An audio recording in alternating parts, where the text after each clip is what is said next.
as an example of what the Composable Analytics platform can do, it can empower a business user to run very complicated OCR algorithms. So OCR is optical character recognition. It's when you try to extract digital text or characters out of an image file. So take a scanned PDF document. It might have some very nicely typed text in there. It might also have handwritten notes or checkboxes that are checked with a pen.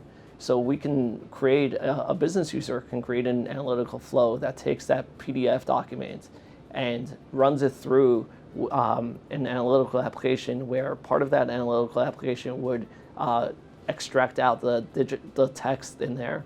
Another part might extract out areas within the document that can then be streamed into yet another module, which would do more advanced optical character recognition on the checkboxes or the handwritten notes.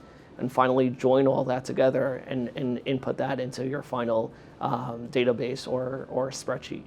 And once you've kind of designed that flow and have executed on one, right, the system is very scalable, so it can scale out to hundreds and thousands and millions of documents, and also it's scaling in terms of first initially trying to extract out all the necessary information, but when it can farm out and distribute those errors or those things where it wasn't able to extract out 100% of the information to individuals.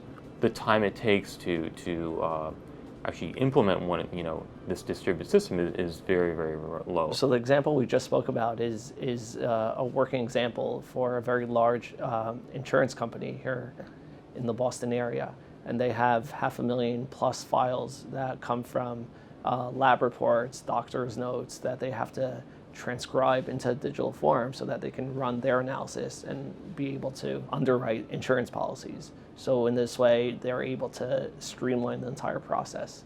As another business example of a use case for composable analytics is the exploration of minerals. There are many organizations out there who are exploring areas to find minerals, whether it's copper, oil, gas, natural gas.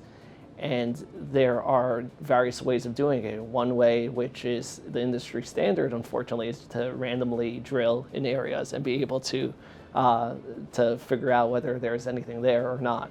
Now, with composable analytics and with the availability of data, whether it's public data sources about who drilled what in the past, or data directly from geophysicists who can now place their data on in geospatial views and on maps, a user within an organization can now grab all the all the varied sources of data, bring it into one system, and be able to run their analysis to be able to inform them on the best places to drill.